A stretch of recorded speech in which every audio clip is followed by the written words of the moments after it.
1. वराह अवतार कथा, हिरण्यक्ष एंड वराह अवतार। कथा का सार। ये कथा सबसे प्रसिद्ध है और विष्णु पुराण तथा देवी भागवत जैसे ग्रंथों में मिलती है। उत्पत्ति।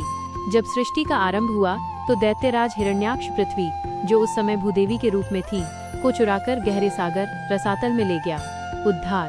तब भगवान विष्णु ने वराह, जंगली सुअर का रूप धारण किया। वराह अवतार ने हिरण्याक्ष का वध किया और अपने नुकीले दांतों पर पृथ्वी को उठाकर सागर से बाहर निकाला और उसे फिर से जल पर स्थापित किया। इस प्रकार पृथ्वी जल के ऊपर स्थिर हुई। परिणाम। पृथ्वी भूदेवी ने भगवान विष्णु वराह रूप में की वंदना की और माना जाता है कि इसी संयोग से मंगल ग्रह का जन्म हुआ। 2.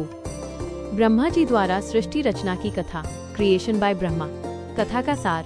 कई वैदिक और पौराणिक कथाओं में सृष्टि की रचना का श्रेय ब्रह्मा जी को दिया जाता है।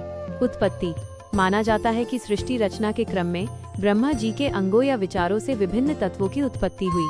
क्रम। उनके मन से आकाश, अंतरिक्ष की उत्पत्ति हुई।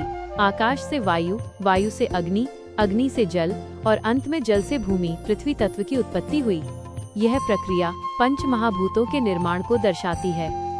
3. महाविराट पुरुष के रोमकूपों से उत्पत्ति, फ्रॉम द पोर्स ऑफ महाविराट पुरुषा। कथा का सार। एक अन्य कथा के अनुसार महाविराट पुरुष अनंत काल से जल में निवास करते थे। उत्पत्ति।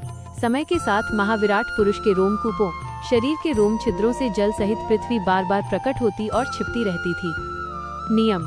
सृष्टि के समय पृथ्वी जल के ऊपर स्थिर रहती है और प्रलय विनाश के समय वो छिपकर जल के भीतर चली जाती है।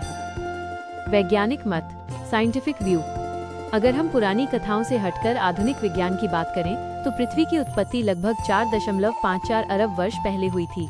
बिग बैंग लगभग 13.8 अरब वर्ष पहले एक महाविस्फोट से ब्रह्मांड का जन्म हुआ। नेबुला। अरबों वर्षों बाद ब्रह्मांड में गैस और धूल के विशाल बादल थे, जिन्हें नेबुला कहा जाता है। ग्रहों का निर्माण। गुरुत्वाकर्षण बल के कारण इस धूल और गैस के कण एक दूसरे को आकर्षित करने लगे और धीरे धीरे सूर्य के चारों ओर घूमती एक डिस्क जैसी संरचना का निर्माण हुआ।